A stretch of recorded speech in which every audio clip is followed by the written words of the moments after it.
Who should the Celtics fear most? I think it's Cleveland. When I look at the landscape, obviously Cleveland's in their conference, and so that could impede their progress theoretically from repeating this year. But I just think of that personnel. I think of the consistency, as our good friend Charles Barkley pointed out. They've been playing great basketball for 6 months, which is a fact. I think that they have had time to really marinate in who they are. They're very clear on how they want to play basketball. And I shared this last week. I just think Donovan Mitchell probably isn't getting the credit that he deserves in this conversation.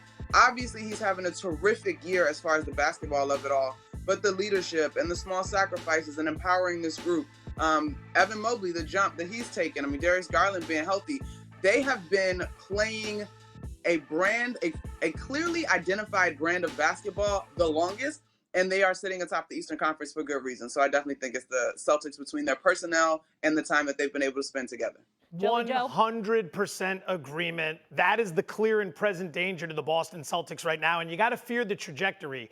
We get so caught up in being prisoners of the moment because it's human psychology. Durant lands with the Suns. We all think the Suns are going to go on a run. Luka lands with the Lakers. They're suddenly going to become the next dynasty. These things need time to marinate. You need to build, and that is what Cleveland has been doing.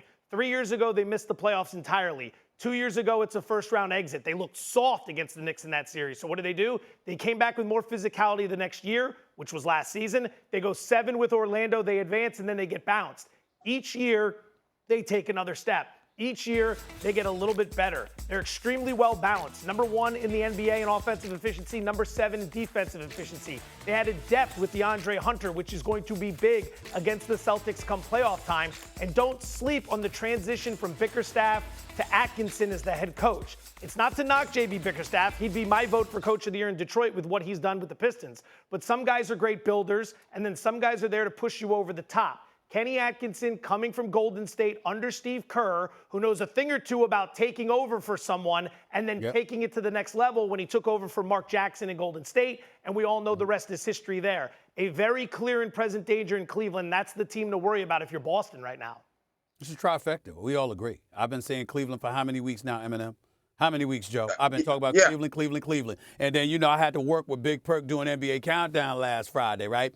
And like he said, I'm going with the Celtics. You watch what they do. And then they go up 11-0. And then they go up 25-3, and Perk gonna come in agreement with what I tell you.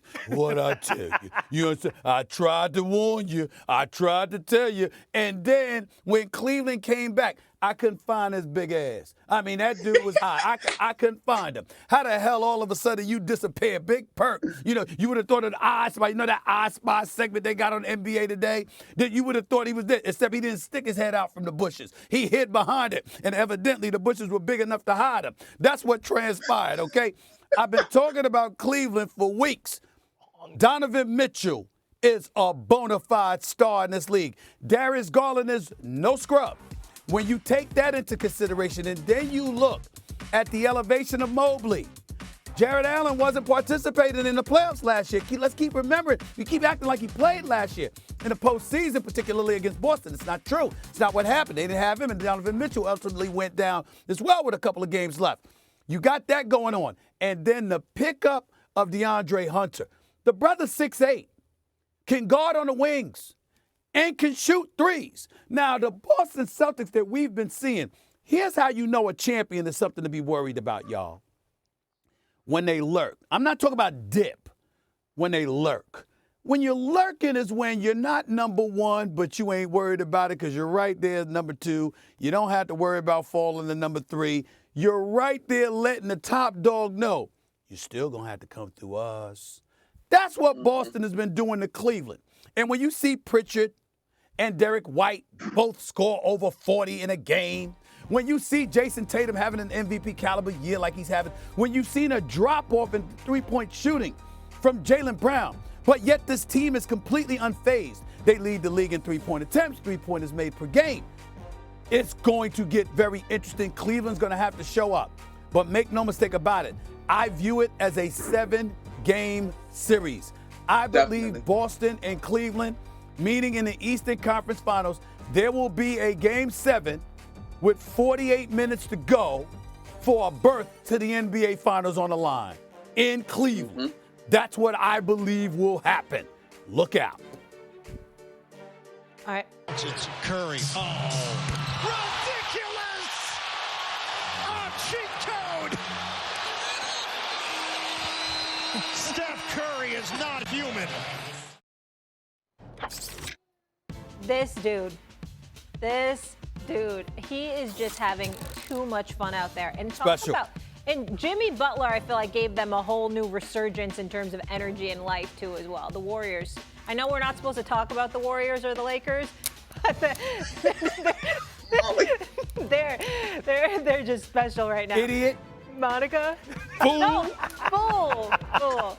He said both, Molly. He said both. I know. But he would never talk about you. He would stop us all in a heartbeat. Charles, just so you know. He'd punch somebody in the face if they talked about you, Molly. Appreciate that. Chuck loves you. Listen, I don't know if this is going to land the right way.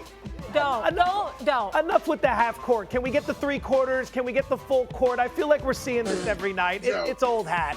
We need more. Only because of Steph Curry. You ain't saying that about nobody else, but for Steph Curry, yeah.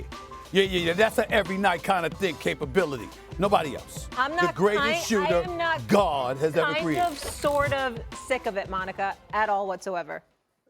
no, not at all. And I think that is what happens to us by greatness. Joe, you've been in sports for forever. I say, we get spoiled by greatness, and somehow we think this is ordinary and mundane. No, this is insane. Steph is an incredible shooter, Hall of Famer, could power this team to who knows this year, but we have to give it that level of respect. Joe, no, it didn't land well. You should have kept that one to yourself.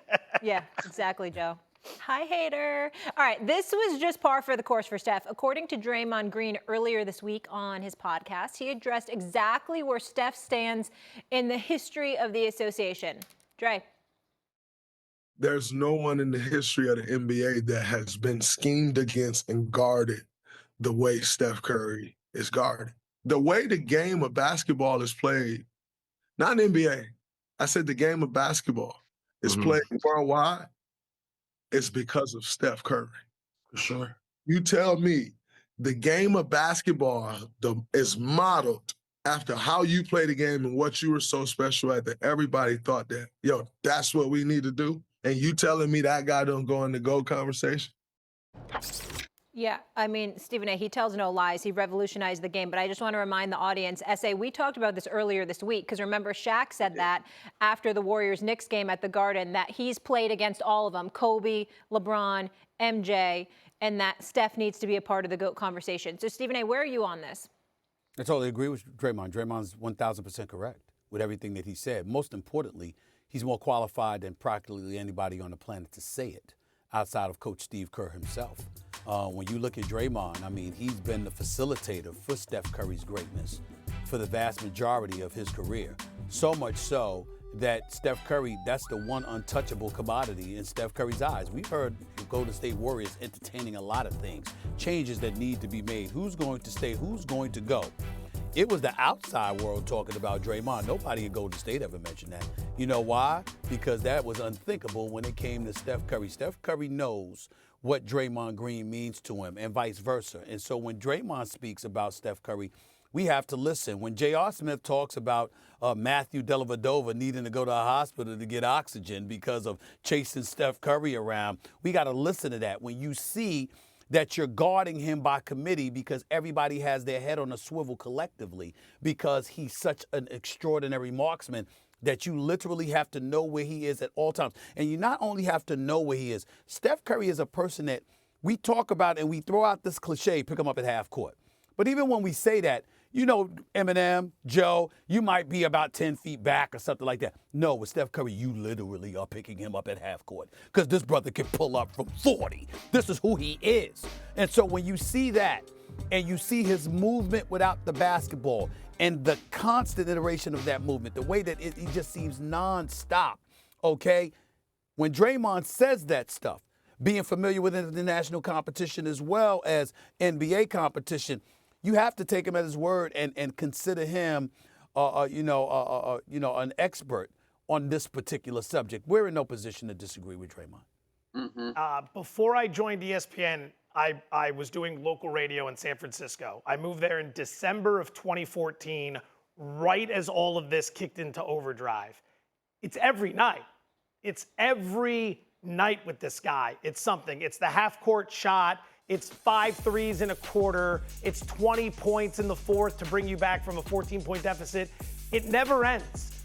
And I think what people fail to appreciate at times is that dudes at his size are not supposed to have this level of impact on this game.